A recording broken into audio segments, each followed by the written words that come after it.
All right, as you know, Cardi B and Offset are on the edge of divorce, it appears. And look, man, ladies, I saw y'all online applauding her, saying, "You go, girl, you get your get back."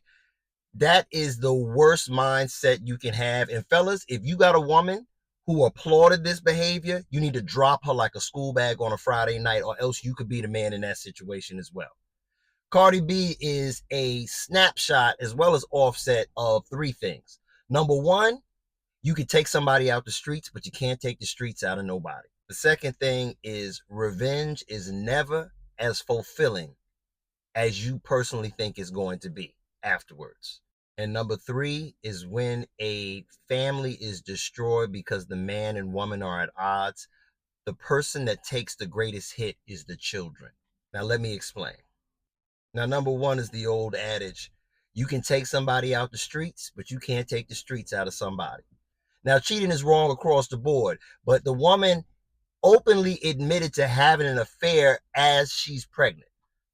You know who's going to hear about that if they haven't already? Her children. Now, we know Offset been out here dogging her and everything like that, but you don't know the women. You don't know the confession. He's never made any statement to that fact. She literally confessed that to the world. So that looks bad on her, and the family is going to be affected by that. But my point is, when you deal with somebody, the person you had is the person you have.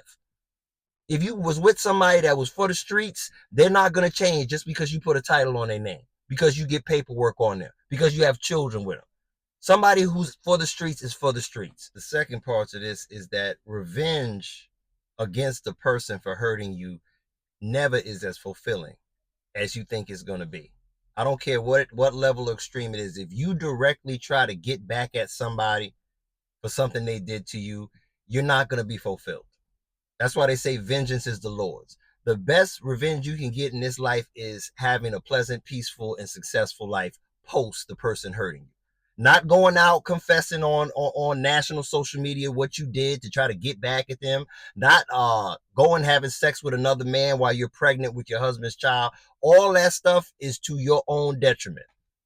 And it doesn't matter how much money she got. You're a woman with 3 children by another man. It is highly unlikely that there's going to be a bunch of men lined up to take you seriously, shorty. So you're not winning in this situation right now. Another thing is, yes, you make more money, you got more notoriety than the man that you married to, but that man is worth $20-30 million. He is fine, okay? And men don't care about your wealth, especially if they got their own thing going on. Thirdly, the party most affected by their divorce, breakup, infidelity, whatever you want to call the combination, is their children. Mainly because she put her business on Front Street. Offset did whatever Offset did or whatever he does, but she literally told the world, I cheated on my husband while I'm pregnant. And your children are going to be able to see that in the ether forever. So, shorty, you're not winning here, okay? Now, I want to know what y'all think, because I'm telling you, there were a lot of women that were applauding this. Yeah, girl, you got your lick back. Oh, that's what you get. That. No, she is losing here. She's going to lose her relationship. And more important than that, she's embarrassing herself and her whole family. I don't see the victory in that. So with that being said, what exactly do you think she has gained from this confession, this infidelity that she got, this so-called get back?